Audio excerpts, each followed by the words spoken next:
We're rolling. All right. Roman, thank you for coming on, brother. I appreciate your time. If you maybe just wanted to introduce yourself. Absolutely. Happy to be here. Excited to be on the pod. Thank you, Mr. Mateo. I appreciate it. And I'm actually headed to Miami this weekend for the Bitcoin Bonanza that's occurring. Excited to kind of feel the energy of the city, man. I've heard it's electric down there. Are you fully based out of there? Have you seen it kind of change into kind of a more of a tech hub as the post-pandemic kind of era moves forward? Yeah, we've seen it change firsthand. I'm located in a city called Port St. Lucie, and we've talked to Francis about this directly. It's crazy. Like you can walk around Brickell, and you can meet a VC. It's Mm, really that crazy. And wow. like the Boring Company is also working with them. Mm-hmm. So that's like Elon's parent company, and they're trying to build Sure. tunnels under. They're trying to build tunnels underneath the city. Wow, that So would be incredible. That sounds. I'm actually staying down in Brickwall, so I'm looking forward to some casual meetings and ultimately some good fun. So I'm looking forward to it, man. Should be awesome.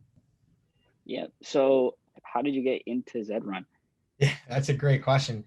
Um, well, I think like a lot of people, when you first start out on Zed Run, once you start, it's so hard not to gravitate towards that whole universe and ecosystem. So for me, I kind of found it organically. I was attending an event on an app called Upstream, which I use at the time I was, and I still am, an app development entrepreneur, but I was looking to procure some clients, and I attended an NFT event, and a guy named Drew and Alex, they were talking about these horses, these breathing NFTs that are able to be raced, traded, bred, and collected.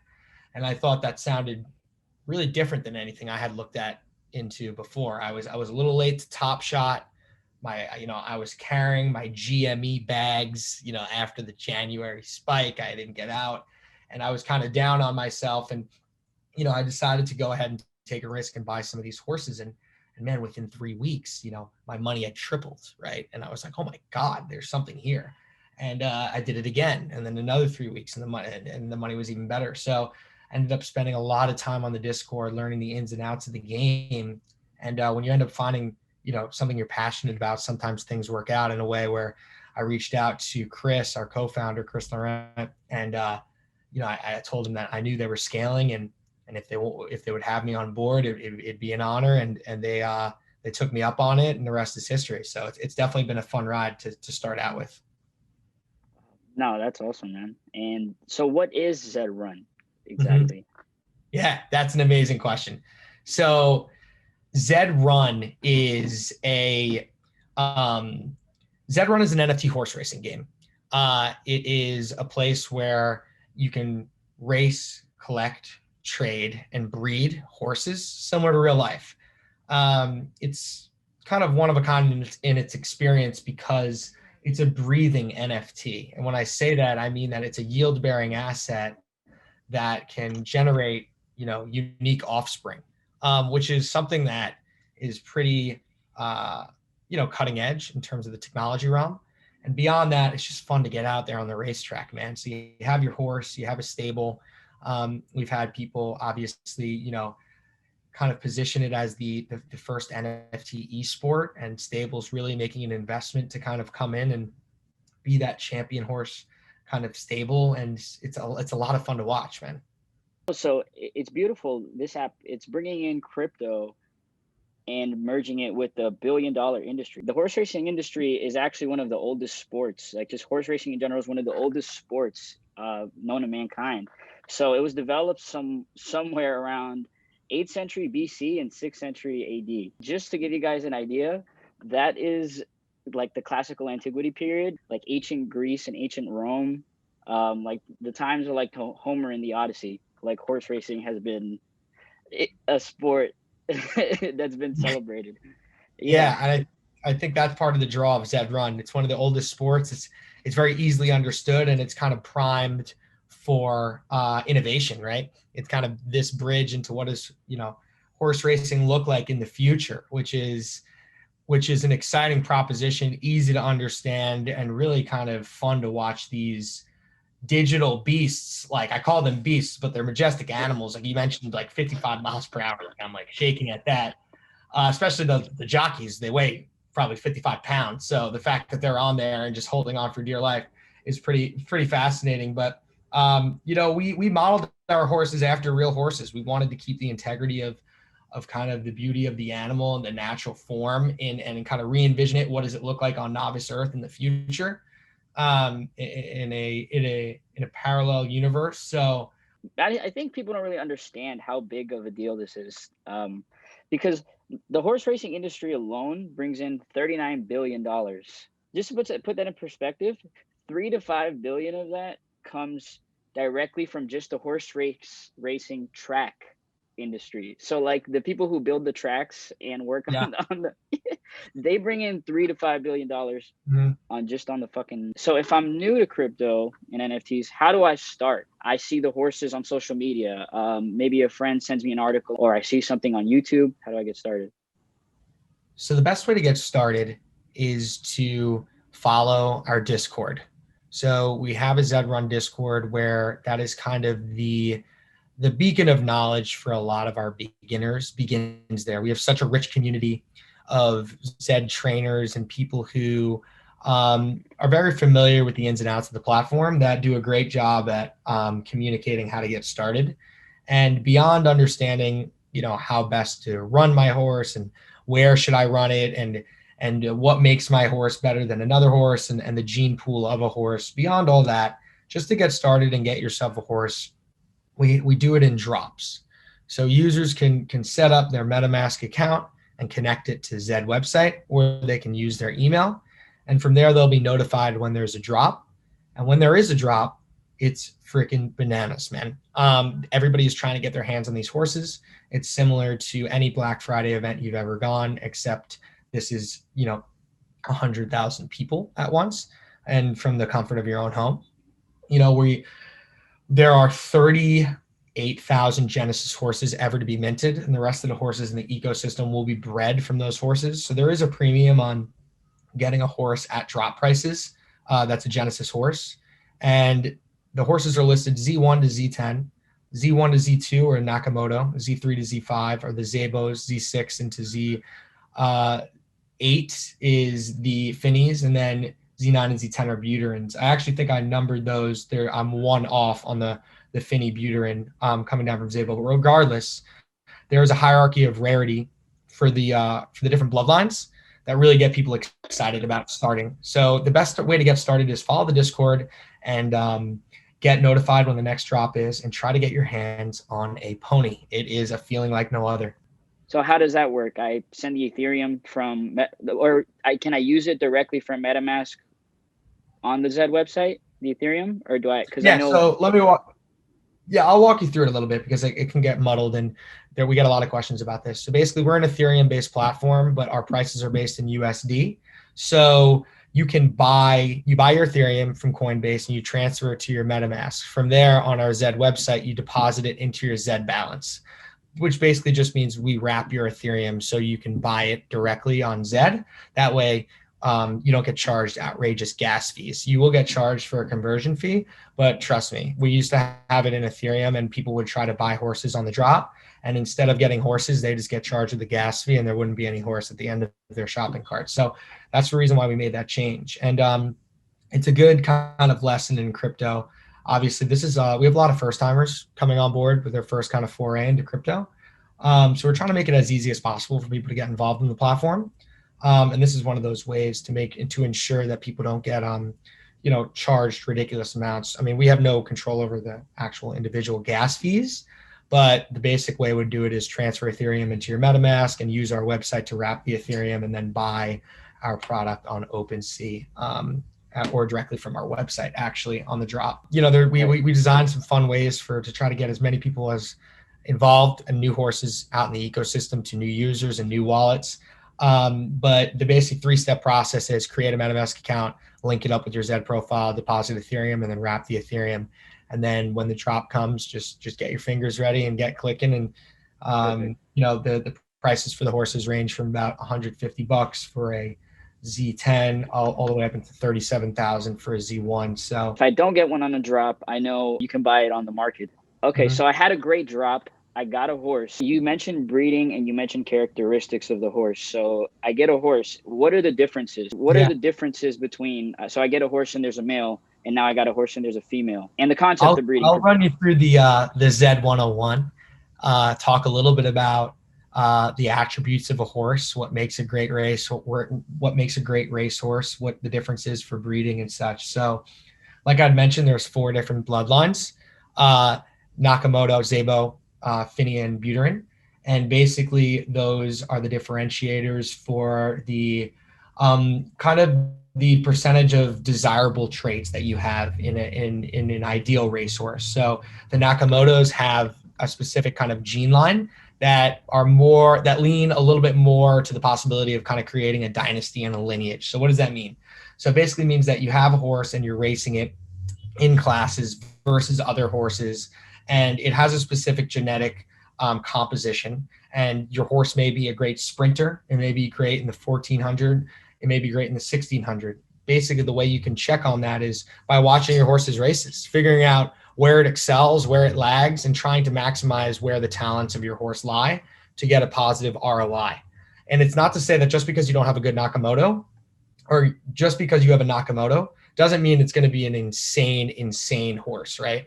Ultimately, it's just a better percentage of chance that your horse will be great at racing, because we have some insane Buterins, insane Finnies all across the board.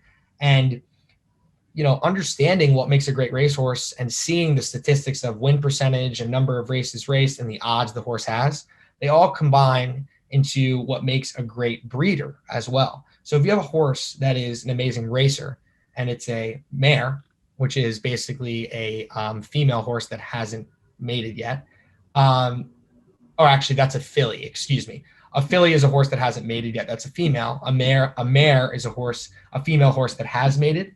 A colt is a male horse that hasn't mated, and a stallion is a male horse that has mated. Just a little FYI.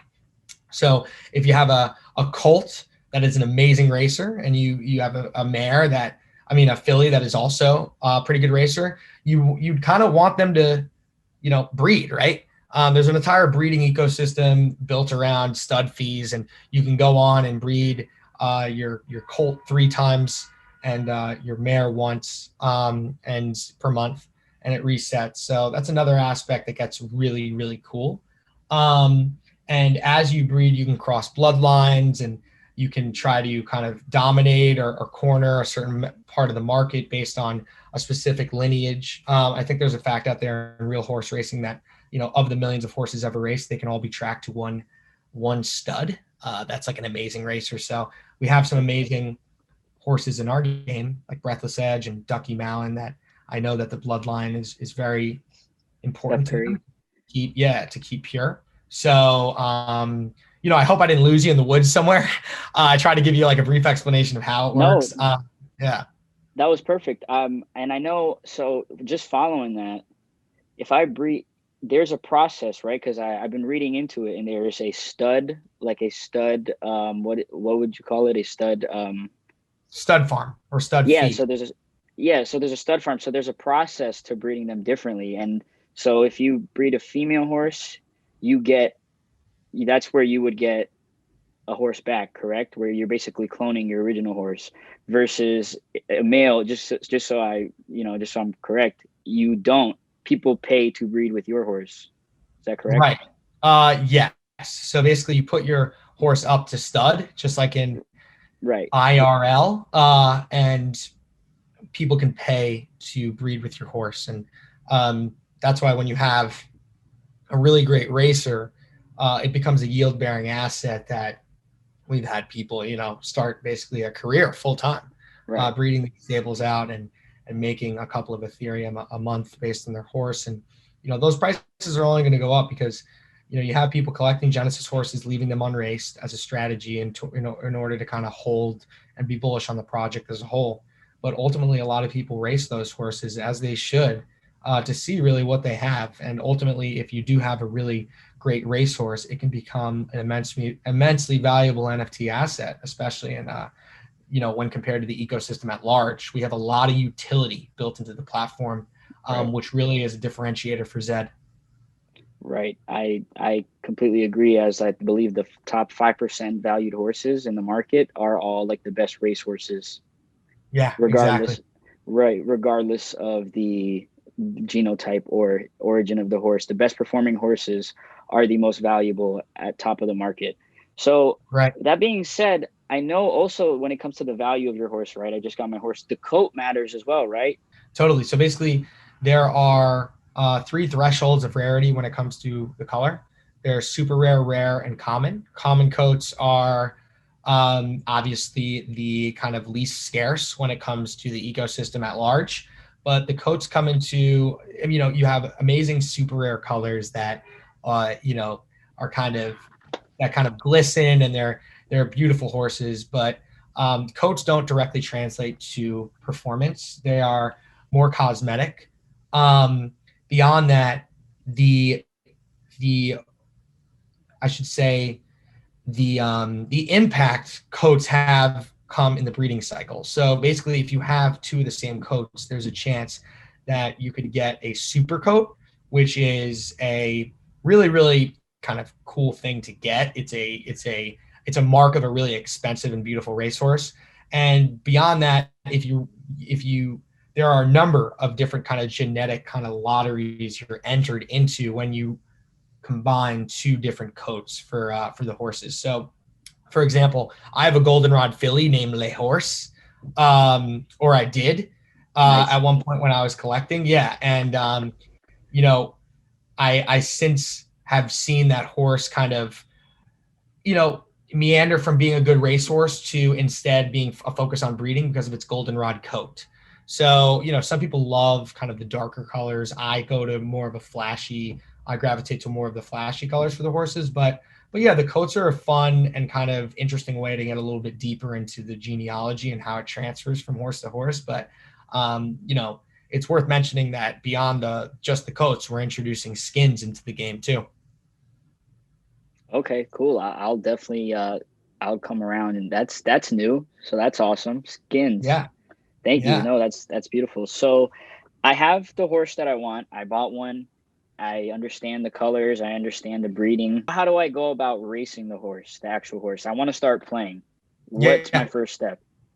Well, your first step is to enter into a griffin race. And a griffin Okay. race is where all the horses that haven't raced yet are racing against one another. It's the first time you're cracking open what that lotto ticket could be. What is that, the horse that takes you to the moon and really So gives you an ROI? I put my horse, regardless if it's a Z1, Z10. I put the horse Yeah. into this Griffin race. It's the first race, and the horse, to my understanding, it gives us back odds. That's when I have a better idea of how my horse is going to perform.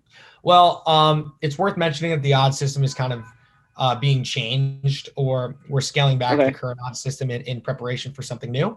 cool. But because it kind of affected the user discovery process of you were able to see exactly how your horse was performing after a single race. But I will talk about the previous kind of race state. So basically, what you would do is you examine how your horse performed against various competitions. So if you have a Z10 with a bunch of Z1s in its Griffin race, you'd be able to see the odds. And if you stacked up pretty well against those good competitions, you're going to have a pretty good racer. So once you get an idea after that Griffin race of how your racer is, then you can begin to position your horse in what race it runs best. So it's worth saying that we have around 10 different events ranging from 1,000 meters to 2,600 meters. And those are all individualized horse events where your horse could have a preference for. I mean, we've seen horses that, are donkeys, and people throw them away, or, when I say throw away, I mean sell them below market value to someone else. And then they never Abraham. ran in the 2,600, and they're Michael Phelps in the 2,600, So for us, it's like, kind of how do we position the gameplay in a way that is benefiting the user from a discovery standpoint, but also making it a lot of fun to race. So you go into this Griffin race, you take the odds, and then you go and race in different classes. There's classes 1 to 5, class 1 being kind of the highest prize pool, and some of the championship racers are in there. But all the way down to class 5, where you get a lot of Buterins, and there are some amazing horses like Steph Curry, who are bred horses, but they are in kind of class 5. And they're immensely profitable. So you get out there, you start racing, you enter a race, you pay a modest entry fee, and you see how your horse performs. Yeah, I wish he was in the playoffs, man. I'm really missing him this year. Probably be performing a lot better than the Knicks right now. You know, I know you're. Yeah, well, the Knicks have made it a little past where Steph did. I gotta say, we don't have Steph, and we made it just a little farther than him and his squad. So I think he deserves the break. Let's put it that way. I mean, yeah, but I'm a Steph Curry like irrational fan. You know, I'm like a small guard. I've been playing ball since I was a kid. You know, so like, yeah, absolutely. I when I see him play, it's like it's just astonishing. And like, yo, let me know. You guys have D Rose. I'm a huge D Rose fan. You guys are. Yeah, I mean, tonight's a huge game. We're hoping we can take one out. I was at the game before this at the Garden. It was unlike anything I've ever experienced. Oh yeah, it was crazy. You know, if any team can come back from a 3-1 deficit, aside from, you know, LeBron against Warriors, I think it would be this Knicks team, that they're resilient. And obviously, to your point, watching Steph Curry play ball, man, are you kidding me?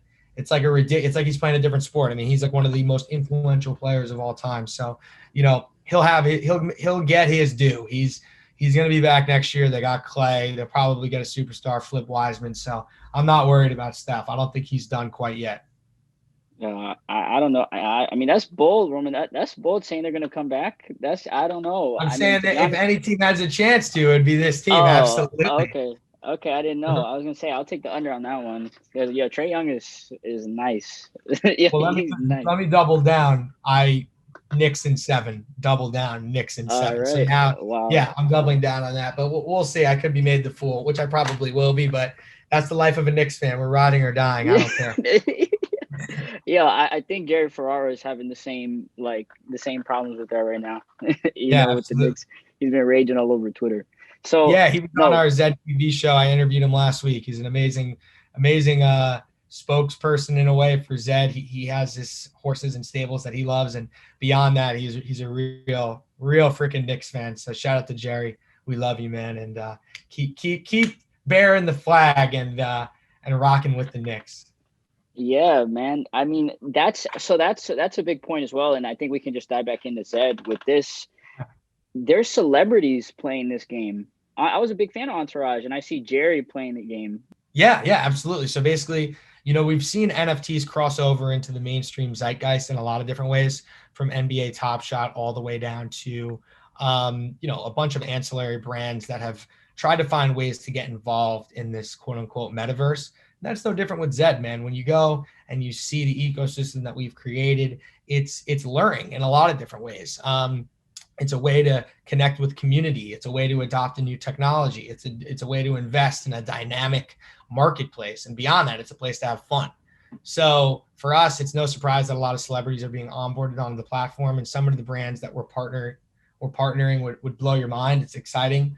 I think a lot more people are bullish on this technology than the mainstream media really has come to grips with. And part of that, you know, is a symptom of the boom in the crypto market. But beyond that, you know, the NFT market is an entire ecosystem on its own. So yeah, we have some celebrities on the platform, and you know, they have horses and they're excited. It's a decentralized world. There's no real special treatment. Get on the track, take a race, and let's see how they do. But always excited to have some big names be able to kind of, you know, spread the good word of Zed. Ultimately, the utility is what's going to give it the longevity. So you guys, I believe, were the first game where you can buy your NFT and use it and play, and I mean, have that full-blown experience with NFTs for the long run with something like horse racing. That's unbelievable. You know, right. You're giving it utility a whole nother world. I think that's amazing. So yeah, I definitely think that makes it a big differentiator, you know, from an NFT standpoint. You know, the grassroots of NFTs were rooted in artwork and collectibles, and you know, it's been a fertile ground for innovation. You have some of the greatest minds, you know, in technology working together to try to figure out a way to capitalize on this blockchain technology. And you look at what Zed's able to do, and if you extrapolate that technology, you know, what are the possibilities, right? Right. Yeah. Me and my partner Ray, he's like the head trader for the company. We like to compare it to like the internet back in the day. I Right. think it's that. Yeah, I think it'll be that Wow. big. There's Genesis horses, correct? So Yep. we covered everything up to the point where I've already raced my horse. We bred. Once I don't have a Genesis horse, right? So I have my stable. Once I breed, do they stay Genesis horses? Because I saw that there's other types of I Yeah. don't know if types is the correct word. Maybe you Oh can yeah, that's the uh, right word. Yeah. but you can go all the way down to Z268, right? Right. So Yeah. yeah, so the horse's bloodline, I don't know if that's the right way to say as well, but extend off past Z10. Yeah. So um, basically the ecosystem is unlimited. There can always be, horses bred from the original horses that were released directly from Zed. So there'll be 38,000 Genesis collection horses ever released and ever minted by Zed. And from these horses, other horses are bred. So if I take a Z1 and breed it with a Z10, both Genesis, I'll get a legendary, which is no longer a Genesis. It'll be a Z11 legendary horse. So the way it goes is you breed two Genesis horses together, you'll get a legendary, two legendary together, you get an elite, and then onwards to exclusive, and then from there I believe there's a cross, and then an elite, cross, and then pacer. And I hope I got that right because I don't have the chart in front of me, but the point of that is to give you an understanding of the descending kind of ranks genetically, and that correlates to the purity of the bloodline and how it translates from parent to sibling and offspring and grandparent and all that. So Any changes? So nothing specific about the breeding. yeah, we've cut the amount of times this colt or a stallion can breed from 7 to 3 in a month, and then a filly and a mare are limited to one offspring. It could be a month, it could be every 2 weeks. I have to double check, but most people understand the breeding cycle and they'll be able to call me. We've already announced it. I believe it's a month. I think it's awesome because now you guys are actually helping us conserve the value of our horses, right? Making it Right. Instead of Top Shots where we're just spamming packs out every single day. Yeah, I mean, it's a complicated endeavor, man. And I think ultimately it's not about are we preserving, the value of the horse. It's really about the game as a whole. What Okay. mechanics can we put in place to, make this an ecosystem that lasts? What sustains the Zed kind of universe in a way that we're proud of and we do right by the community. And ultimately breeding was one of those things where we decided to make the changes, and the community seems as a whole to really kind of embrace those changes. All right, and then I got a quick speed round, like a fun round, just before we Hell close yeah. off. I got 3 fun questions for you. Well, we know your favorite NBA team. That was one of them, so I got to Yeah. call an audible real quick. Favorite NFT collectible? Besides the Zed horse? Yeah, so yeah, an actual collectible where you're Yeah. like art or yeah. Yeah, it's just a collectible. I actually purchased a bonsai tree yesterday, a Zen NFT bonsai tree. I bought a couple of them. I think they're really cool. And the project is pretty grassroots, no pun intended, and I enjoy it. I think there's a lot of overlap. I think I have to deal with Sandbox and Vuvudo or Voxodo. I always get that messed up, but Voxodeus. Yeah, Voxodeus. Thank you for saving it. No problem. But yeah, so yeah, the bonsai tree, man. I'm super stoked on that, and obviously shout out to the Boring Ape Yacht Club. But I think I'm kind of wooed by the bonsai tree. I don't know. Those are my favorite right now. Okay, awesome. Favorite, and this is not financial advice always, but Right. favorite crypto token? That's a great question. My favorite crypto token is AMC. You can buy it on the New York Stock Exchange. It's at 62 right now. I'm getting messages blowing me up. I sold at 26 on Friday afternoon, so I am so bummed right now. But beyond that, jokes aside, I'm super into DeFi, and I love me some Polygon and Mana. Yep. Okay. Not financially, but honestly, if you follow me, that's a terrible idea because I'm the worst. No, I think those are 2 pretty great projects. And in your opinion, how did they build the pyramids? like ancient Egypt? Yeah, I think, yeah, that's a great question. I think they built the pyramids. When you say they, you mean aliens, right? Well, yeah, that's what I'm saying. I'm kidding. Yeah. I think it was aliens. I mean, it can Yeah, you all, think it was aliens? yeah, it's just got to be aliens. I think they're distant NFT'd replicas of what aliens were once like in ancient times. They came back and blah blah blah. They created the pyramids. But that's an amazing question. You almost caught me off guard there. But luckily, Yeah, I know they're aliens. So yeah. that's the goal. Yeah. All right. Yeah. So with that, I mean, anything else, Roman, you want to throw in for the listeners? I think that you could always reach out to me at Roman Tirone on Twitter if you're onboarding and you have some questions, you want to shoot the shit about new NFT projects coming out, or you just want to talk some Zed strategy. I'm always out there to talk to people in the community, and better yet, join our Discord and follow our community channels. We're always putting out content to try to make it a little bit easier to digest and get aboard on Zed. So excited for the future and appreciate your time, Daniel. This has been awesome. Dude, the pleasure is all mine, man. I appreciate your time even more. I know you guys are busy. Oh yeah, absolutely. Yep. And we'll talk about it a little more when we get off. But yeah, if you're down in Miami, let's do it. We'll eat some good food on the beach. It'll be awesome. Yep. So with that, have a great day, guys.